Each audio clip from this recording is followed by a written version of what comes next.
You might ask why a Stanford professor spends his time teaching students in 2022 about this prospect of human extinction. And the reason I think it's important to talk about is because the threat is genuine.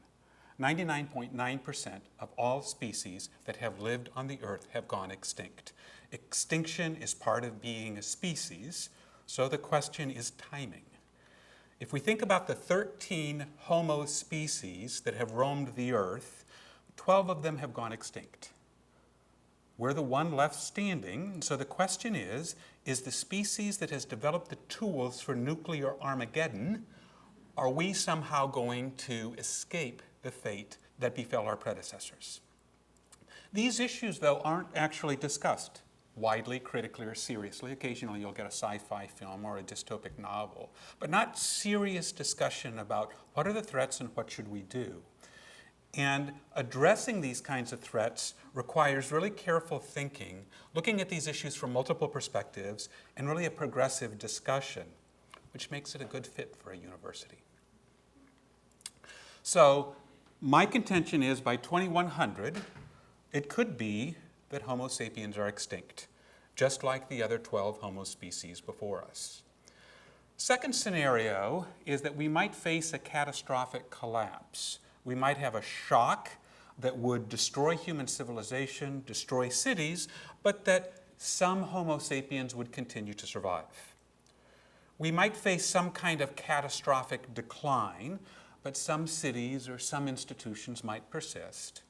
Or we may end up at 2100 with a thriving human society. So I contend that we're in pretty good shape at 2022, but there are many scenarios that by the end of the century are quite bleak. So what I want to talk about in today's session is first, is there a substantial risk of imminent human extinction or catastrophic collapse? Second, can we influence this trajectory? And third, how might we improve the prospect for a human future? So I want to begin by thinking about technology. Technology has really been a central force in human history. And one of the characteristics about technology is it builds on earlier technology. Once you have a harness, not before you have a harness, once you have a harness, then you can have a plow. Once you have a plow, then you can plow and you can do more things in terms of agriculture. So because it builds on earlier forms, it is inherently exponential. Of course, if we think about exponential technology growth in Silicon Valley, we think about Gordon Moore's, the co-founder of Intel, and his law. The number of transistors on integrated circuits doubles approximately every 2 years. And it has been remarkably prescient. And we see this remarkable exponential growth. But of course, this is not only the case for transistors per integrated circuit. My argument is this is inherent in technology. If we think about hard drive capacity, this is now on a logarithmic scale, so the linear means exponential. When I joined the US Centers for Disease Control in 1990, I was issued a computer that had a 20 megabyte hard drive. I thought this was great. I didn't have to use floppy drives to load the system.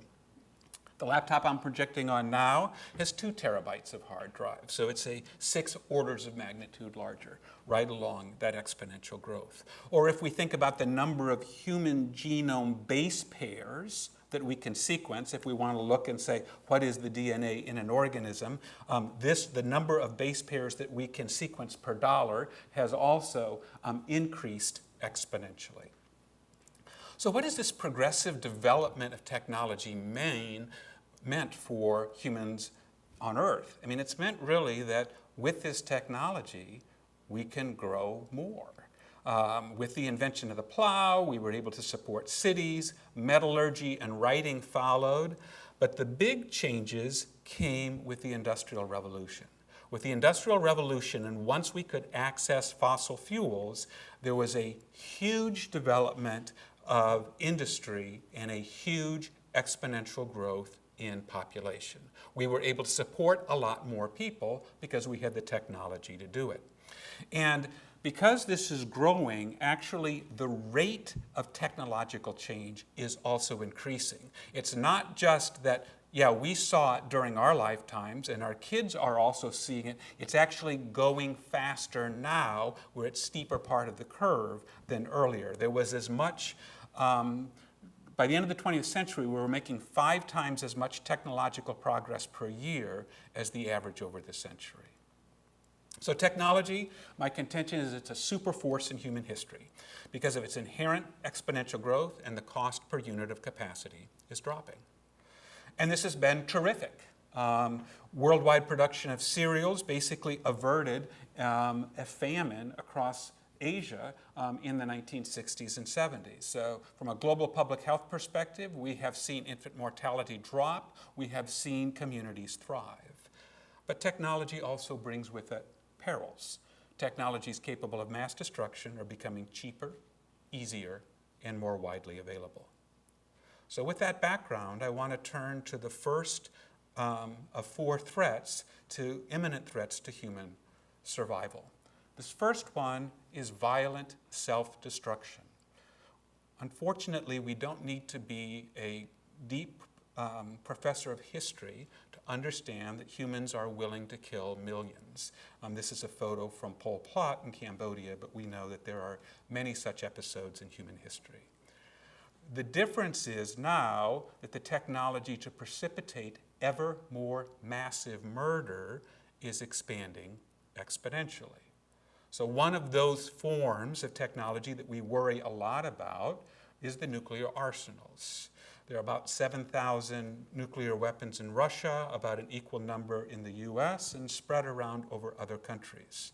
So I want to turn to the US Office of Technology for their assessment scenario. So this is not a doomsday scenario crafted by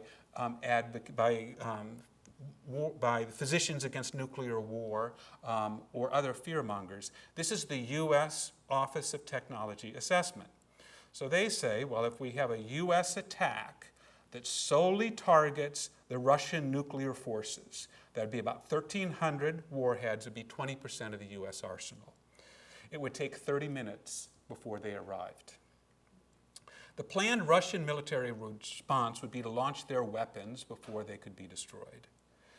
Immediate mortality would be 35 to 77% of the US population and 20 to 40% of the Russian population. That's the immediate mortality. That's not counting what would happen if you incinerate all these cities, and you incinerate all these cities and you push all of this soot up high into the stratosphere above the area where it rains, and so the sun can't come in. And when the sun can't come in, we not only block photosynthesis, but it gets a lot colder.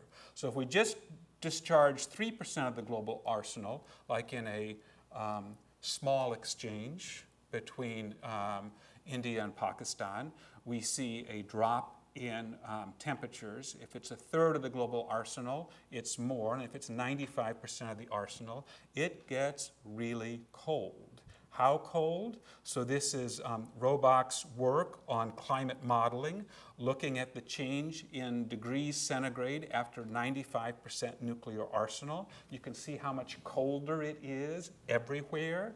The minimum daily air temperature in Ukraine and Iowa, I call out those two because they're so important for food producing, they drop below freezing for greater than 1 year.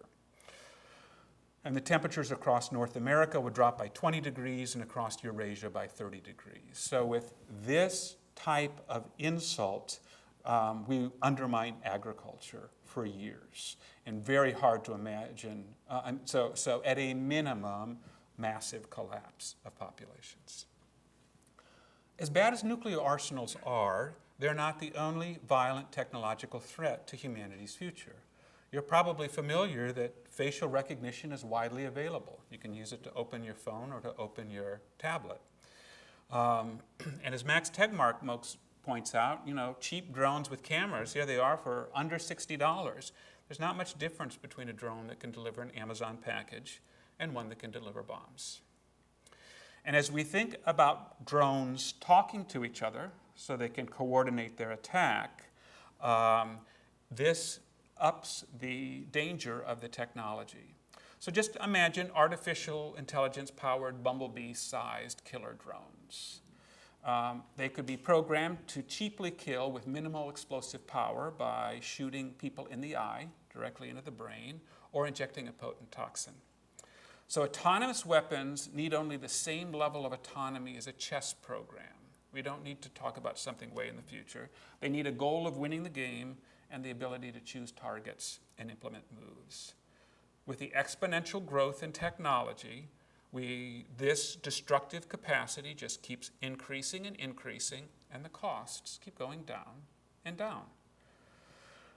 So as Paul Charest says, we are entering a world where the technology to build lethal autonomous weapons is available not only to nation states, but to individuals. Violent threat, an imminent threat to human extinction. I want to turn to what we're doing to the environment, environmental destruction. I want to just use as a case study the Aral Sea. The Aral Sea was formed 20,000 years ago, fourth largest lake in the world, thriving ecosystem, 34 species of fish. In the early 1960s, the government said, well, let's divert some of the water that's feeding the Aral Sea, and instead let's grow rice, cotton, cereal, and melons. And so here's a satellite photo 15 years later. The Aral Sea's gone. Salinity increased 20-fold, 32 fish species dried out. They call this now the Arakan Desert. And it's not just the post-Soviet planners that have done this. If we look globally, this is now looking globally at satellite maps, and brighter blue means less water, kind of counterintuitive, but this is global land surface of fresh water. And what we see is just over 14 years, 14 years is a blink of an eye, we've lost 6% of our surface water. And we use the largest decline are in areas of largest population growth. And of course, I've talked about the Aral Sea and water just as a case study. And we can think about land use. Between 2000 and 2012, an average net loss of 125,000 square kilometers of forest lost per year. So we're Stanford, we think about football fields. What does this mean? We're losing 48 football fields of forest every minute over 12 years. So what we see is both the technology and the economy has been very hard on the environment, and we've talked about the exponential growth of humanity, but we also have an exponential growth in the number of species that are going extinct. So stepping back, the Earth's biosphere is really a complex, interactive ecological system, so that if a perturbation comes in, a little hot one year, a little dry, it's resilient to countless perturbations. The problem is that anthropogenic risks, because our economy is so big and our technology is so powerful, and we're putting so many things into the environment, we really risk permanently destabilizing long-standing resilient Earth systems.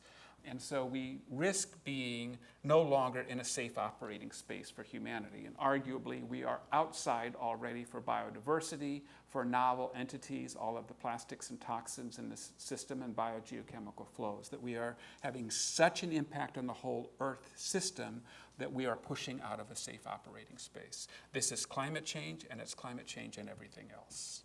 A third imminent threat to human survival is synthetic pathogens. I'm an infectious disease doc. We have witnessed remarkable technology breakthroughs. We can sequence DNA, that is, we can collect it from an animal or collect it from a person, and we can figure out what all of the nucleic acids are, that we can figure out that exact genetic code. We can call up a company and say, I would like you to make some DNA and make it in this sequence, and they'll send it to us. And we've developed a capacity to edit genes, to take a piece from here and put it in over here. As Andrew Murray says, molecular biologists have developed the amazing ability to manipulate DNA. Swapping out genes has become as routine for them as making coffee in the kitchen. Easy to do. Take something from a frog and put it into a horse. The scenario that I'm particularly concerned about is malicious actors. So one of the viruses that I have worked with is influenza A, H5N1. It's a bird flu, an avian influenza. If humans get infected with this, half of the human infections have resulted in death. But it doesn't transmit very easily from person to person. The people who get this are people who work closely with poultry that are infected. But if transmission improved, if you played with this virus so that it improved more efficiently in terms of person-to-person transmission through what we call gain-of-function genetic engineering, doing some of that cutting and pasting so it's more transmissible, we could end up with a devastating global pandemic. And if we start thinking about this, I would just say there are countless worrying gain-of-function scenarios. And I submit that there's no shortage of sociopaths who might be willing to try something.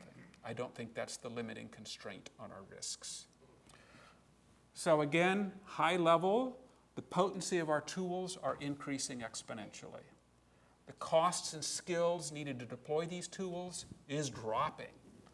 And so it means that the number of people able to construct novel, deadly pathogens are increasing every day, every week, every year, every month, increasing exponentially.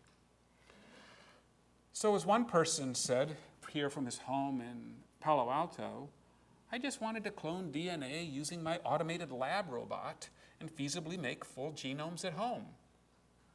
Why not? And yet a team from the University of Alberta recreated from scratch an extinct relative of smallpox. Smallpox. 15% of people who are infected with smallpox die. 200 million people died of smallpox in the 20th century. The Native Americans were largely obliterated by smallpox. So he took some horsepox, spent about $100,000, 6 months of work, and was able to resurrect the horsepox virus, demonstrating it'd be pretty easy to do the same for smallpox. And it's not just one person in Palo Alto. If you look at these do-it-yourself biology groups, there are 50 of them operating in the US with nearly 30,000 enthusiasts. And it's not just in US, they're in Europe and they're in Asia, and they are growing exponentially. Number 4, threat to human survival is artificial superintelligence. Well, when we talk about intelligence, we tend to think about this in kind of human terms. I mean, there are people who are less intelligent, and there are people who are more intelligent.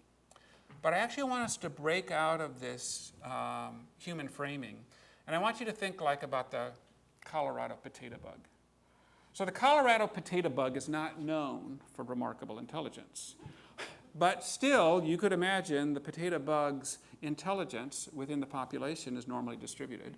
And some of them are a little better at finding potatoes and a little better at finding mates. So there are smarter potato bugs and potato bugs that are not so well endowed. But if we compare a potato bug to a particle physicist, we are dealing with differences of intelligence that are so huge, they're just unimaginable. So that's what I want us to think about, is this huge span of potential intelligences. The human brain can juggle, on average, 7 discrete chunks of information simultaneously. Geniuses can manage about 9. And this feat means we can outperform every other animal, no question. But it's kind of arbitrary to say 9 is as good as you could do as a cap on the complexity of thought. Let's just imagine an entity that could sift through 90 concepts at once and could immediately recall trillions of bits of data. This would be a whole new area of mental landscapes.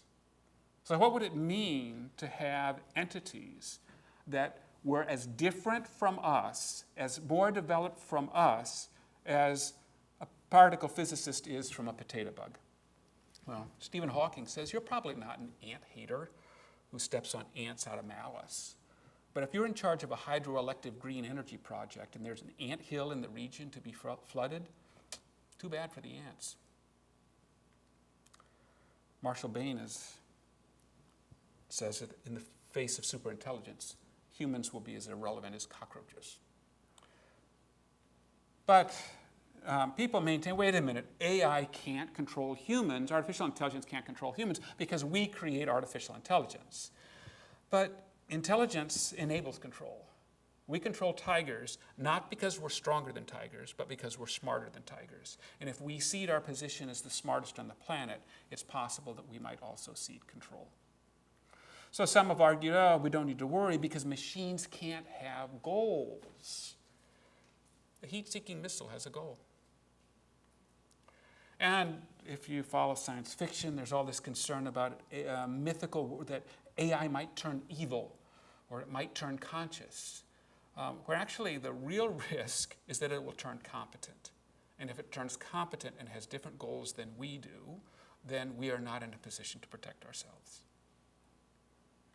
But wait, superintelligence might be impossible. Maybe we don't need to worry about this. Maybe we only have 3 things to worry about. But there's no clear physics barrier.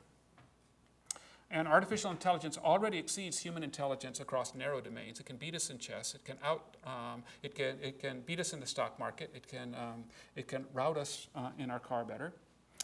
And machine intelligence has certain advantages. It doesn't require thousands of years of evolution to implement an upgrade. And the limits of hardware performance are vastly higher than with biological computing. And the ability to share, edit, and duplicate. So I am arguing that there are multiple existential threats that are imminent threats. These include violence, environmental destruction, synthetic pathogens, and hostile artificial intelligence. So how do people reply, how do people respond when I make a mistake and bring this up in polite conversation? I don't really want to hear this. My wife says, Steve, don't do the extinction talk. You know, this is not a very comfortable conversation to have. It's uncomfortable to talk about this stuff. I think it's bad being a physician and telling people they're going to die, not talking to all of humanity and telling. And there's this deep epistemological uncertainty. Like, is this really going to happen? How is it going to happen? What do we know about our future? And there are all kinds of cognitive biases that give a short-term orientation. So it's actually really hard to face this seriously. It's one of the reasons I'm so impressed that you came to hear the talk. And I want to help us thinking about it. And one way I think that helps us is to think not only about probability, but think about impact. Like, it's possible that if you check on social media, there'll be no celebrity gossip today. I would argue that is a very low probability. But even if we did, low impact, doesn't really matter. Okay. Will there be clouds in San Francisco this week? That's a very high probability, but again, no problem, no big impact. Climate change, however, we know we need to worry about because the probability is high and the impact is high. So we know to focus on climate change.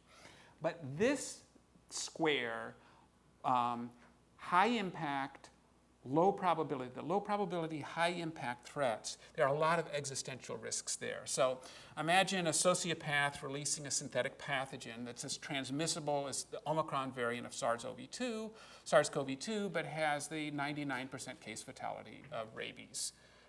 Oh, that would be really bad. That would be really...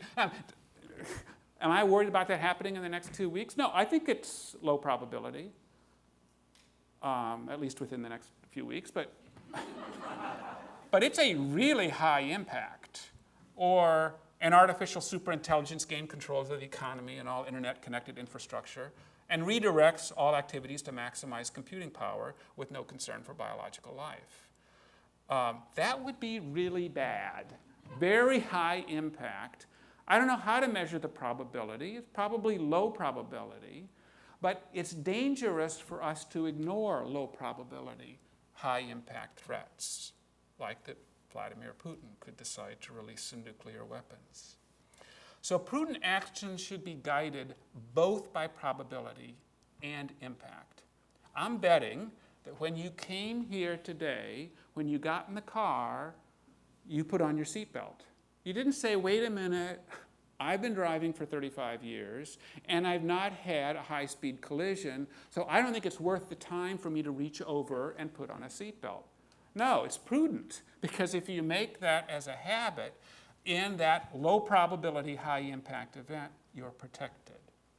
And I think we should think about how we face the future in that same way. So I think these threats are real, and it turns us to the second question of, can we influence this trajectory? Or is this just so overwhelming that we need to give up? And I want to look to history. And I would argue that if we turn to history, we can find examples where people have come together to take on remarkably difficult problems, and by leaning in, they have created a better future.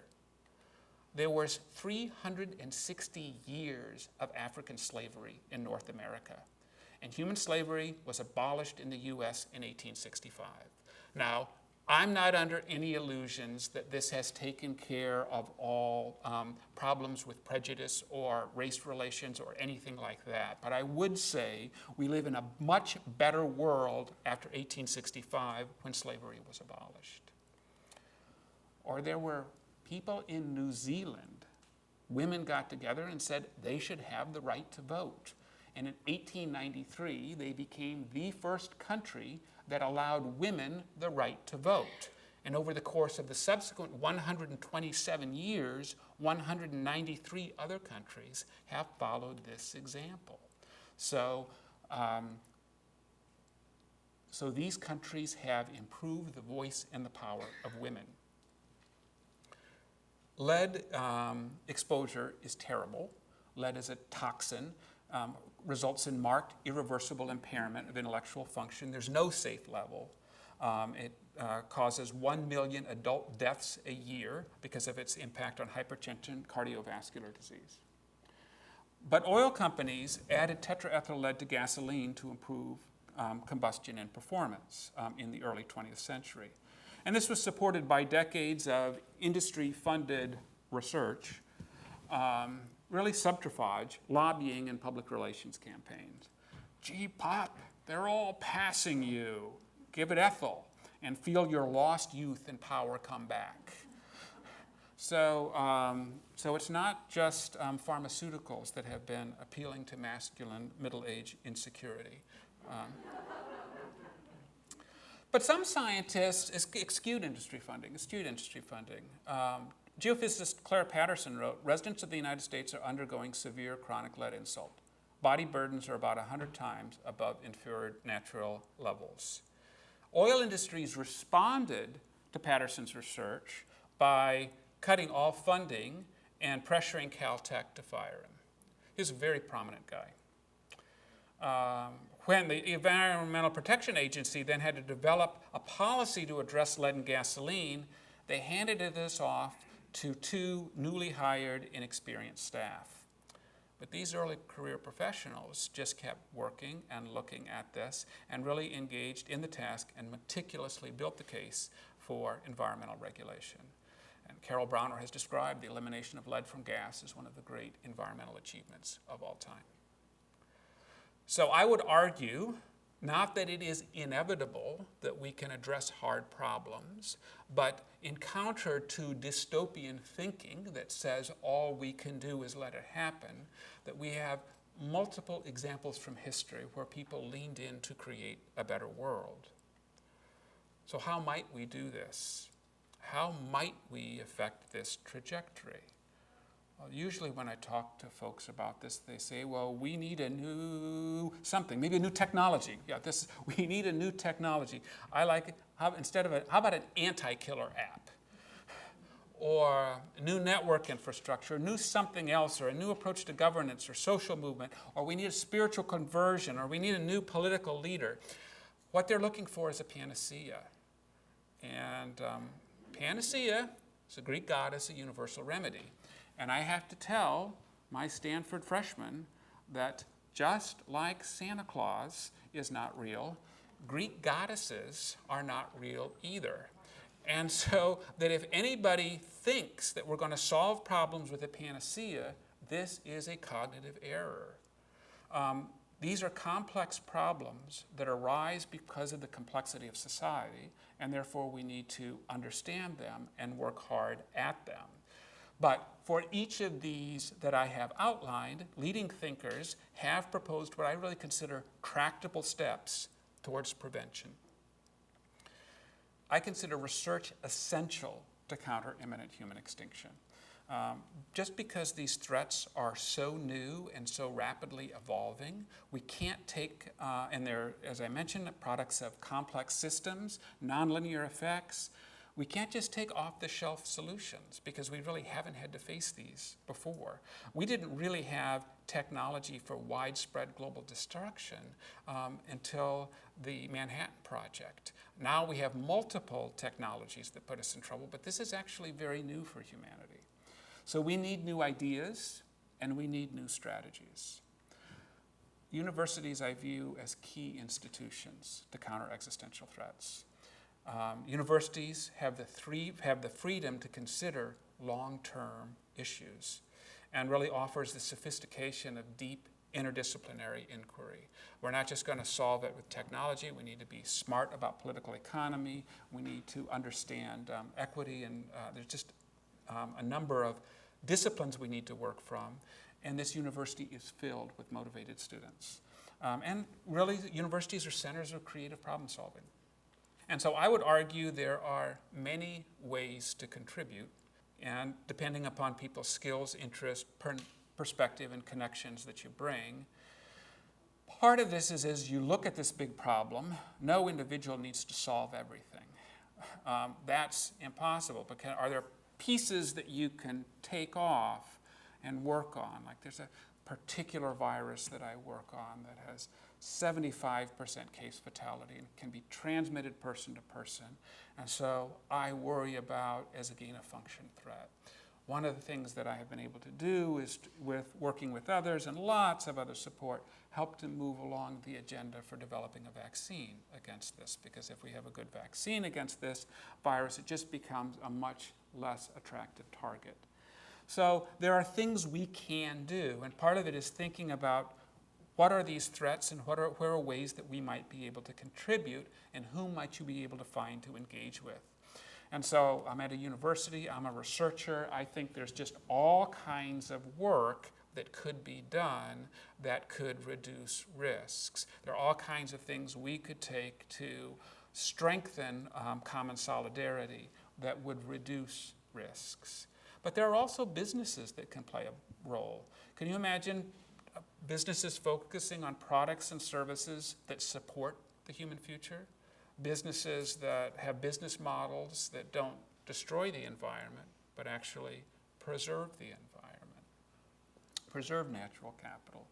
Education can help open minds, help develop skills, and help encourage pro-social contribution.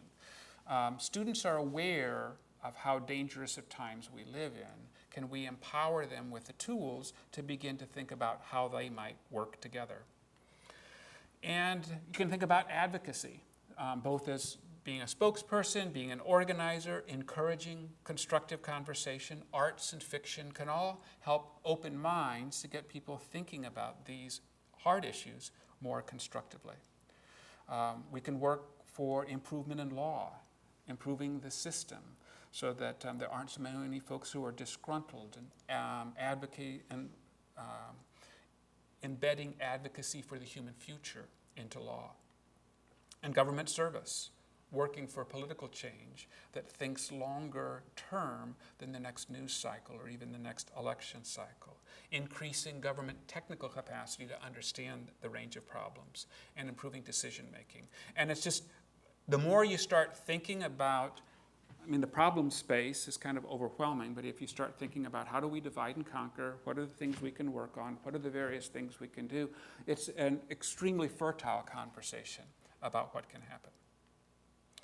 So in conclusion, I think humanity faces a substantial risk of imminent human extinction. I think those are real, and I think they're technology driven, and I think they're getting worse because technology is growing exponentially. I think we may be able to influence this trajectory. I say that because we are humans. We do have a will. We can't exert our wills. We have examples from history where people have worked together to take on hard problems. So I think we may be able to influence this trajectory.